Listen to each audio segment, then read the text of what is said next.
Welcome to Marvelous Videos. I'm Chris, and in today's video, we're going over 10 crazy Freddy Krueger rip-offs that are funny as hell.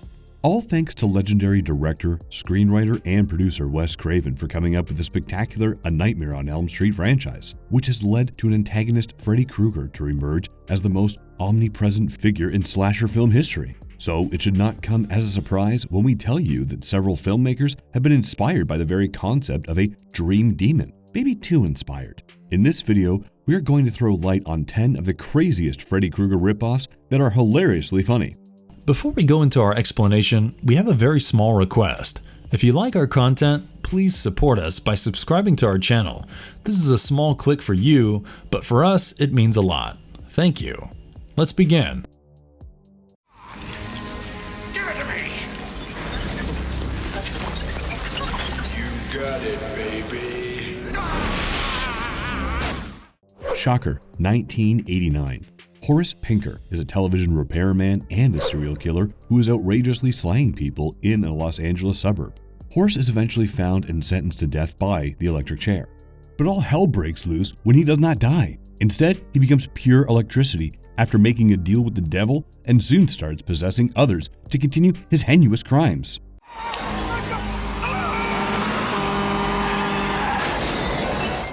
This 1989 slasher flick is similar to Wes Craven in terms of its directing, writing, and the fact that it features a lot of fun action and fantasy. Did we mention that Heather Langenkamp, the main protagonist from A Nightmare on Elm Street, is in it? No wonder the master of horror was simply trying to create a new Freddy Krueger. But a luckless, as one might call it, Craven's Horace Pinker was nowhere even close to Freddy. It is true that both were psychotic serial killers, but each had their preference of medium to kill their victims. While Freddy used dreams, Horace traveled through television sets possessing bodies. The touch of the supernatural makes all the more sense given that it is a Wes Craven movie. The body-jumping scenes are spectacular, and so are the TV scenes where they are showing hopping through show after show. William Goldstein's kick-ass background score needs a definite commendation because it certainly happens to be one of the best things about this movie. Having said that, you also cannot deny the fact that Shocker does have a solid script with some epic one-liners. It's particularly hard to forget the phrase, "How about a ride in my Volkswagen?" Come on, boy, let's take a ride in my Volkswagen. Well, you have to see it to believe it and make fun of it. So if you happen to be an 80s horror fan or into Craven's particular style of movie making, you should, by all means, give this a shot.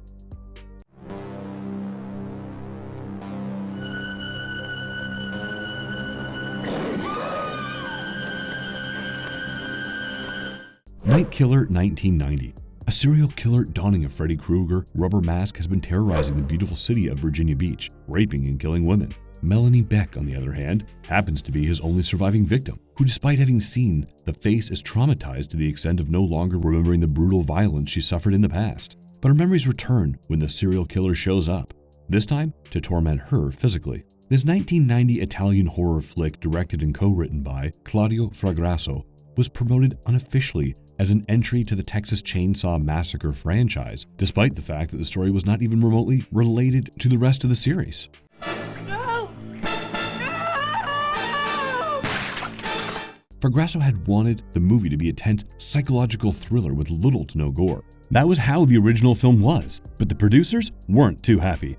They felt it lacked violence, and that is why Bruno Mattei was brought on to shoot some additional scenes with the sole purpose of adding more bloodshed. Speaking of the movie plot, it is quite simple. You will get to witness the slasher-style violence along with some nudity minutes after the movie commences. But one seriously fails to understand why the movie is called Night Killer when you don't even see the killer stalking at night. So if you're on the lookout for some quality horror film, do not watch this, but if you are having a movie night at your place along with your friends over some chilled beers, then why not? This movie definitely needs to be discovered by all fans of slasher movies, rape and revenge thrillers, or bizarre cult movies in general.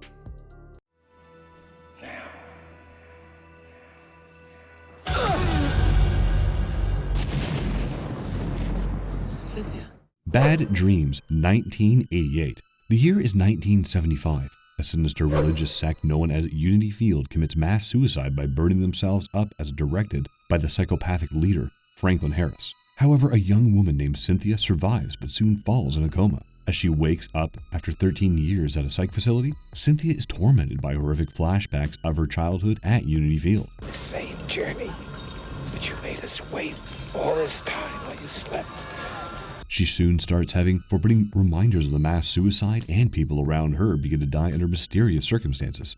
It does not take Cynthia more than a while to realize that the ghost of Franklin Harris is back to claim his love child. This 1988 supernatural mystery horror marks the directorial debut of Andrew Fleming. You might be surprised to know that James Cameron would quite frequently visit the set to give his notes and ideas to the first-time director, who also co-wrote the script of Bad Dreams along with Stephen E. D'Souza. Remember Jennifer Rubin making her film debut in the 1987 slasher flick A Nightmare on Elm Street, Dream Warriors? Well, she happens to play the lead here and gives all the more reason to consider this as an Elm Street ripoff. While it is true that the movie does not offer much when it comes to an effective horror, it undoubtedly makes up in terms of creativity. It swerves from the conventional horror route and leaps into a slightly intellectual one, bringing on board some major psychological scares. To all the gorehounds out there, don't worry. The movie has plenty of scenes to satisfy you all, from people getting burnt, stabbed, thrown from high-rise building to even getting hacked up in a ventilation system. Fleming has done full justice in creating scenes packed with tension and eeriness. Also, you just cannot miss out on the ending. Truly one of the many overlooked horror films of the 80s, Bad Dreams is mind-melting and certainly deserves way more attention than it gets.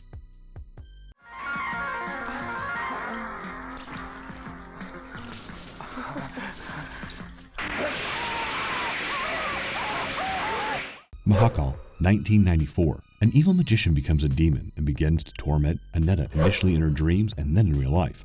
Soon, people close to her start becoming innocent victims, one after the other.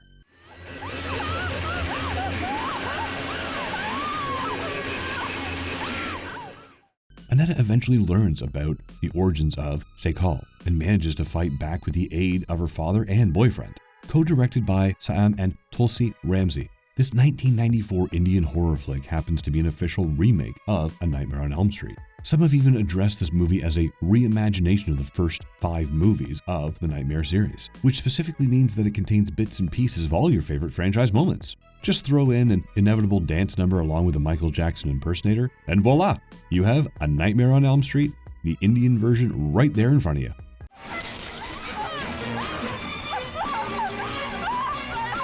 There's literally something for everyone. You have comedy, horror, music, drama, gore, literally everything minus nudity.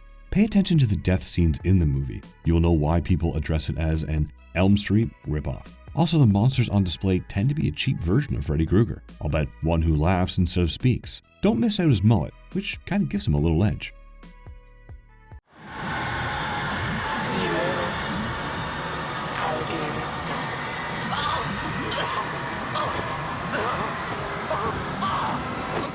Hello, Mary Lou, Prom Night 2, 1987. Back in 1957, Mary Lou Maloney is about to be crowned as the prom queen of Hamilton High School when she's killed by her jilted lover. 30 years have passed and Mary Lou has come back for revenge. Bill Nordham, who is currently the principal at Hamilton High, has a son attending the prom with his girlfriend, Vicky Carpenter. She gets possessed by Mary Lou after opening an old trunk in the school's prop room. It's up to Bill to face the consequences to his actions back in 1957. This 1987 Canadian supernatural slasher flick, directed by Bruce Pittman and written by Ron Oliver, was not even meant to be a Prom Night sequel.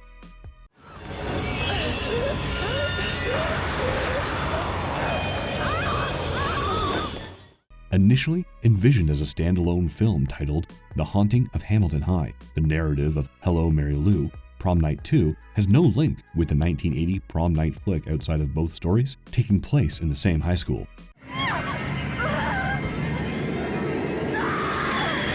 Coming back to Prom Night 2, the movie has a refined vibe and pulse of its own. There's blood, nudity, some wild hairstyles, outfits, makeup, literally everything. It's a good-looking film boasting some well-executed set pieces along with some stylish special effects on display. Remember that scene with the rocking horse in Vicky's room that started to move by itself? Can you get rid of that demonic look? Watch this film with an open mind. Then only will you get to witness what a bunch of creative filmmakers with not much money but solid story ideas and talent are capable of producing. Sorry. Damn it, will you look at me?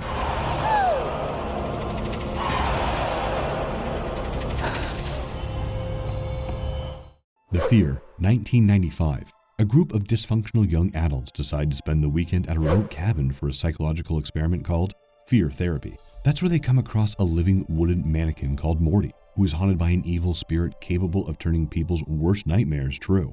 While the group is working to get rid of their fears, they eventually become intimidated by the lifelike wooden dummy, who stalks each of them one after the other, triggering their darkest phobias. Marking the feature directorial debut of Vincent Robert, you are bound to love the psychological inclination and manner in which the movie unfolds. There are these occasional dramatic moments that mostly work in favor of the film, but there's also a clear lack of action and hardly any distinct gore, which makes this movie more like a thriller and quite an adept one.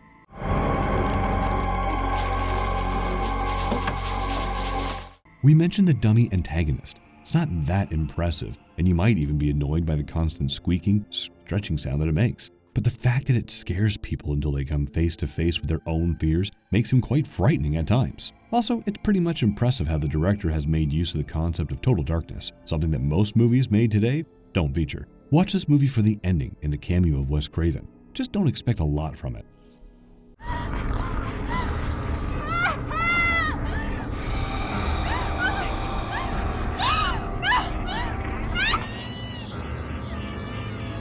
Sleepstalker, 1995. It has been 17 long years since a brutal serial killer addressed as the Sandman has mercilessly slayed all but one member of a family and is currently waiting to get executed. Before his execution, the jailers permit a minister to come visit him and give him his duly last rites, not aware that the minister not only happens to be a voodoo priest, but an ally of the convict too. The priest soon places a hex on the Sandman that transfers his soul to a new body made of sand when he's executed. To attain full control and power, the Sandman needs to kill the sole survivor of the last family that he had murdered. This 1995 horror movie, directed and co-written by Tori Meyer, not only steals the Elm Street formula, but does not even try to cover it up. No wonder it's often regarded as a spin-off of the Nightmare on Elm Street franchise. This somberly entertaining movie with a plenty good narrative made the very best use of whatever little budget it had. It starts off slow, takes its time to build the mood, and keeps you hooked till the end. Right from the first killing till the end that features the haunting lullaby, Sleep Baby Sleep. The film has plenty of scenes to drive you to the edge of your seats. Mark our words when we say that the Sandman's eerie southern accent is bound to stick with you for quite some time. More than perfect for sleepovers, Sleepstalker is worth a watch. Don't let go!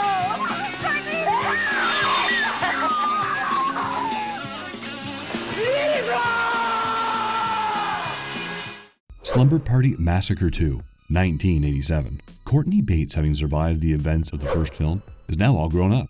Currently a senior in high school, she invites her crush along with a few of her friends to stay at a condo for her birthday weekend. But somehow, she just cannot get rid of the haunting feeling that the driller killer is coming to kill them all. The 1987 black comedy slasher, written, directed, and co-produced by Deborah Brock, happens to be the second installment in the Slumber Party Massacre trilogy. The flick might have had a fairly large negative reception, but that did not stop the movie from gaining a small cult following, especially amongst fans of the slasher genre. Speaking of the main attraction of the movie, the killer, he is sexy, adorning a leather jacket with a spiky red electric guitar that literally has a drill spiraling out of the front. You know, it's hard to find a sociopath like that these days. Why use a butcher's knife or a chainsaw when you literally possess a demonic drill guitar? Watch this movie for the driller killer alone.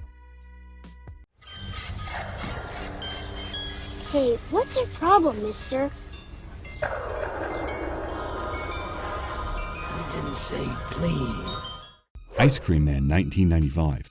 After being released from Wishing Well Sanatorium, all that deranged Gregory Tudor wants to do is reopen the old ice cream factory and make the children happy. But unbeknownst to the public, he begins using human flesh, blood, and even insects in his ice cream recipes. This 1995 comedy slasher, directed by Norman Epstein, features cult actor Clint Howard doing his spectacular job like he always does. Would you believe us if we told you that Howard literally screamed and yelled at the top of his lungs while driving his car to the set almost every day just to bring a raspier tone for his character? The movie has its share of gore moments. We are particularly stressing on the scene that has a very large ice cream cone involved. Also, the fact that he uses various kitchen utensils to kill people is ridiculously funny. Can you ever imagine someone getting waffle ironed to death? We highly recommend seeing this.